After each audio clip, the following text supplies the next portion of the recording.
There's duckies out there too, if you like ducks. I don't know if you can see them, but they were sitting here before on the table. Maybe we need to teach them manners. Welcome to the Crinigan Road Bushland Reserve on a beautiful still morning. It's wonderful. And we're going to talk about the difference between a scattergun approach to sales or a more focused approach. Often when we're talking about sales, or when I'm talking to people about sales, I'll ask them about who their customer is. And it's not uncommon to get the response, everyone's my customer, which is not correct and not true. And it's a very much a scattergun approach, which is why when people approach the sales, they'll spend a lot of effort everywhere. They'll send out pamphlets, leaflets, they'll be on social media, they'll be calling people, doing all sorts of things to try and get sales. And it's not a very efficient approach. And also too, your customer isn't everybody. Your customer is focused to the need that you solve. And this comes back to the fundamental operation of your business, and we'll talk about that separately. But when you have that scattergun approach, you're just spending a lot of time and effort, a lot of energy, and it becomes really, really difficult to actually succeed. Whereas if you have a more focused approach and you clearly identify what is the problem that you are solving, how are you addressing the need of a particular customer? What is the demographic? If you're a restaurant, you might have a particular customer that you want to adhere to or aim at. An example being, some people, for example, if you're targeting an older group of people, you might have a setup so that you have a quieter environment because they don't like so much noise. You'll have a different set of music, and you might have pensioner specials. For example, if you're aiming at a younger demographic, they probably have a higher level of discretionary spending, so you don't have to worry about the pensioner specials. They're probably looking for something a little bit more exclusive. They like a bit of noise, so your customer is very, very different, which then sets a different approach for how you go about sales. In this reserve, there's lots of different things to see, and we've got the walking path that goes here. There's a nice little bridge to come across, and as we swing around this way, you've got this beautiful picnic area here. It's a nice big picnic table to have a picnic on, which is right next to this amazing little lake, which is really cool. And that's when knowing what your customer is or who your customer is gives you the ability to focus. And that focus enables you to then target your marketing to a specific customer. And because if your focus is on attracting a type of customer for the lifetime value of that customer, so if in the case of a restaurant, you don't need to have millions and millions of different people coming. All you need to do is actually have, I'm just going to stop for a minute because someone's coming past, going for a run on a beautiful morning. I'll just let them go past. So you don't need millions and millions of customers. Your aim is to find the customers that will regularly come back. Again, the lifetime value of the customer, that they will come again and again. And then you target to those customers, because once they start coming, because people are creatures of habit, if they're getting the good service that they want, they will continue to come and be patrons at your establishment. We're using the example of a restaurant, time and time again. And that's where you get that more value for money, because on top of you're spending money on marketing and sales to customers that want to be with you, on top of that, then we can add in referrals, and that's a different video, but we'll talk about that another time. So that this is the aim that you want to be doing, is finding what is or deciding who is your key customer. And then you have a focused approach targeting that customer. Your aim is for the lifetime value of the customer. Similar sort of thing. For example, let's take a mechanic. I had a mechanic that I used for, would have been about 15 years. I always went there when I needed any advice about cars, I went to that same person again and again and again. And so whatever the business is, your aim is to find the clients that are working for you and then market to them and achieve that repeat business. There's all these really good spots to enjoy the Crinigan Road Bushland Reserve. An example, if the weather is not so great and you're here, you've got these lovely little shelters. So here, we've got this shelter where there's actually picnic tables here, as you can see. There's 2 picnic tables. You can actually come in and just enjoy, well, either if it's raining, shelter from the rain, but also if it's sunny as well. You've got this sheltered area that's prepared for you to actually enjoy. So the next step after you've identified what your customer demographic is you market to those people using multiple touch points. And I've done this in the past with customers or my clients, where for example, we'd send out a letter, and the letter would talk about, this was for an engineering company, and it would talk about projects that they had done. So we just did this project. This was an exciting element of the project. This was how it benefited the client. Always talk about the benefits, how it benefited and made the life better, but also to focus on the pain points that they experience. And certainly another area where I've dealt with customers is in the construction space, and with contractors, certainly your bigger contractors, one of the problems they have is dealing with safety and compliance, documentation, that kind of thing. For big first tier contractors, that's really, really important. Well, it should be important for all construction businesses, but for first tier construction companies, one of the issues that they have is their contractors actually complying with those safety standards without having to be monitored all the time, because that's a cost, and also to the submission of documentation on time, because they need that, the first tier contractors need that to get their work done. And that was part of what I did in one of those letter campaigns as one touch point, was to talk about how they delivered on that pain point for that particular project. So with real examples, would show, and I'd literally show, because rather than just write a letter, I'd actually make it a quasi newspaper. So I'd have the letter and I'd have a couple of shots from the project showing this is what's happening, showing the safety standard being met so that they could see. And so in that one letter, you've got multiple touch points. You've got a written explanation of what's happening. You've got a picture showing what is happening, and they'd send that out. Then you'd have a reach out again through, I'd ring them up and talk about what were their safety standards. So I'd ring up and say, hey, just following up on the letter that I sent through, in working with our safety standards, we're always looking to improve and what other clients need, and just inquiring if we can make some time to chat about what your safety standards are. What are some of the issues that you have with contractors, because they're things that we want to address. So that became another touch point. A further touch point would be to invite them out, which we did, to the workshop and say, why don't you come out and check out how we operate? Come out for lunch. We'll have lunch, but we'll have it here. We'll put on lunch for you. Bring it your staff, and we'd show them how they operated in that standard. So again, it's identifying those pain points. Similar, you take a restaurant, for example.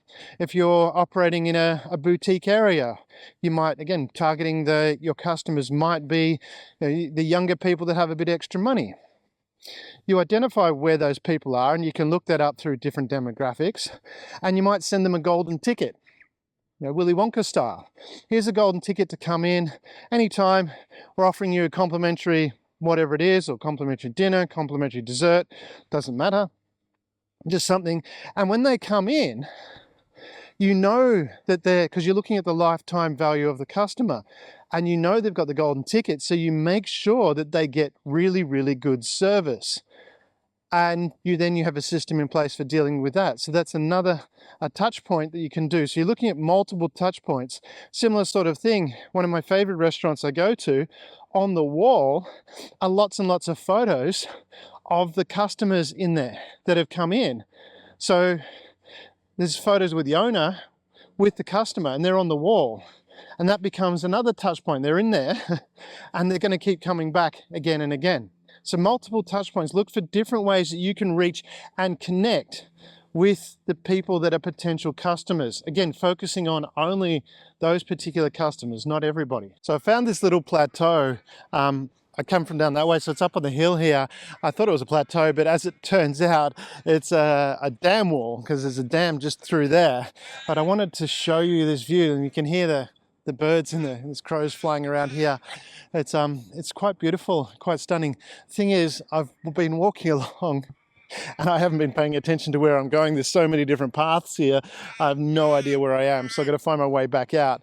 But I'm not too fussed because it's really, really beautiful and I'm enjoying it. The other element to include with that is a focus on value. So when you're reaching out to the potential customers, it's sharing value that you're offering to them, which is, when we look at it, we're actually focusing on what is the problem that they have and how are you going to solve that problem. So basically, what benefit are you offering them? And that's where I mentioned before about with the solving the problem of the contractors not complying, well, she's not complying, but not really focusing enough on safety, and the head contractor having to constantly monitor whether that subcontractor was actually complying with the safety requirements. So that's the problem. So in providing value in the communication, it's showing this is how we can provide a benefit to you. What we do is we implement a system whereby we train our people from the outset to operate in the way you need them to operate. So they're already doing it as part of their habitual behavior. An example of that was on large construction sites, one of the safety requirements is everyone reverse parks. And there's a lot of study on why that's much, much safer. So what we did is I implemented in the office at their workshop reverse parking. So we put up the signs, reverse parking. We taught everyone reverse parking. And so when everyone came into the office, all the cars were reversed. But what we did is, when we mentioned before about inviting people out, regardless of whether they came for an event or whatever, they would come to inspect the factory at some point. And we had a system in place when they came to inspect the factory while they were considering taking on this particular subcontractor. We would point out, and it was a system we had in place, we would point out deliberately saying, see here, we train our people from the outset to operate how you need them to operate from a safety perspective. They're already doing it as a habit. Have a look, everyone's reverse parking. Similar sort of things. I mean, an example was knives needed to be automatically retractable. That's another safety requirement. So we would have that implemented and show that this is what was happening on site. And it was just showing that value in all the communication. Everything that you send out shows value to the potential customer that you're seeking to engage with. I've made it to the top of the hill. I still have no idea where I am, but we're here. There's some signs here. So there's Kookaburra Walk this way. There's Red Wattle Bird Drive that way on that sign. And this where that way goes to Wood Duck Drive. And then there's another one to, what does it say through there? Black Cockatoo Walk. I just came up Black Cockatoo Walk, and yeah, I'm at the top of the hill, but it's beautiful. It's very foggy this morning, which is really nice here in the park. It's still and quiet. It's beautiful. I just don't know where I am. So I've got to find my way back. And for those of you tech nerds and obvious, they say, you've got a phone, why don't you use that? Yeah, well, I probably will. But I might just wander and just enjoy exploring without knowing where I'm going. I'm going to go that way. I don't know where that goes, but I'm going to go that way. Red Wattlebird Drive. It kind of reminds me of being in the snow, actually, with the low-lying fog. I feel like I've got that fog around me. Anyway, the other element, the last element I want to talk about here is having a long-term approach and a persistent outreach. One of the things with sales is that you're actually building a relationship, and you don't create that relationship just instantly. There's Rosella track down that way too. There's so many tracks here to look at. Relationships, long-term relationships don't form overnight. And I think we instinctively know that. And this is where it's important when you're thinking about sales and approaching the sales, the sales for your business, is to have that long-term approach and have a consistent outreach. So you've identified who are the customers you're aiming at that fit the demographic that you want. You're offering value. Now you have a long-term approach. And the thing is, when you actually have that, people say, oh, I don't want to bug people.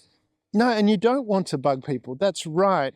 What you want to be doing is, because you're offering value, you're offering, you've got a client that actually fits with what you are putting forward. You're solving a problem for them.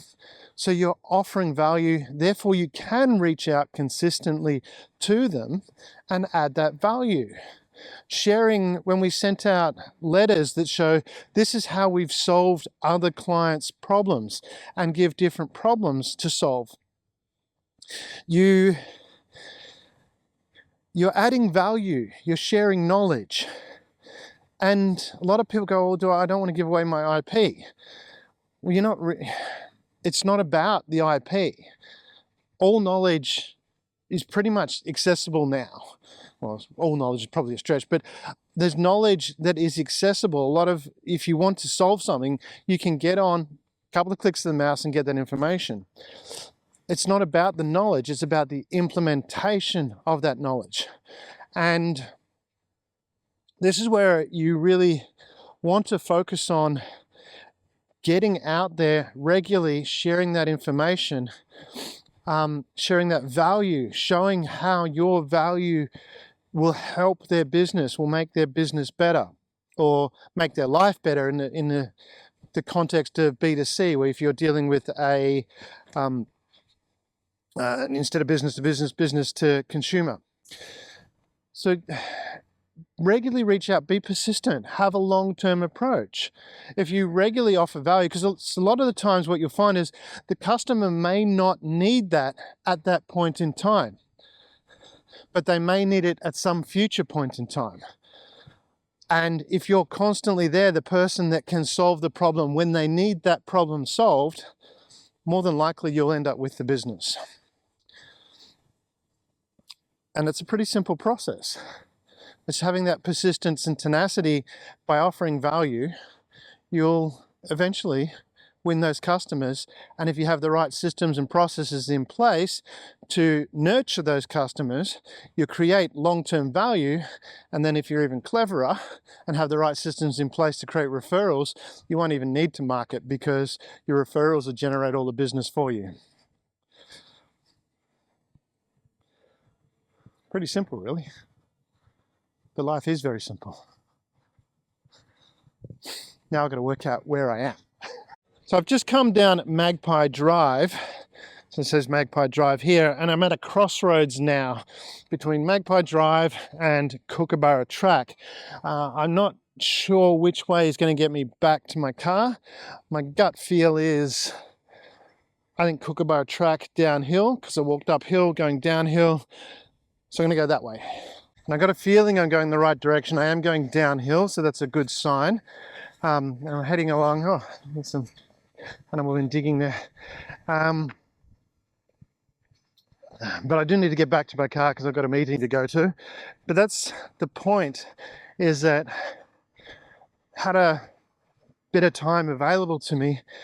I've made the time available, and I've gone out, had a bit of a wander, enjoyed nature, and all the beautifulness that is on Kookaburra Track, and feel refreshed, go to a meeting, and I'll feel pretty good. So I've just come from this direction. There's a little path you can see just on the right there, and I've come down here, and this is the edge. There's a road there. I know I drove along that road, so I've got to get back to this ibis track there. I'm just wondering, does that take me back up there, or does this track take me there? Which way should I go? I haven't got a coin to toss.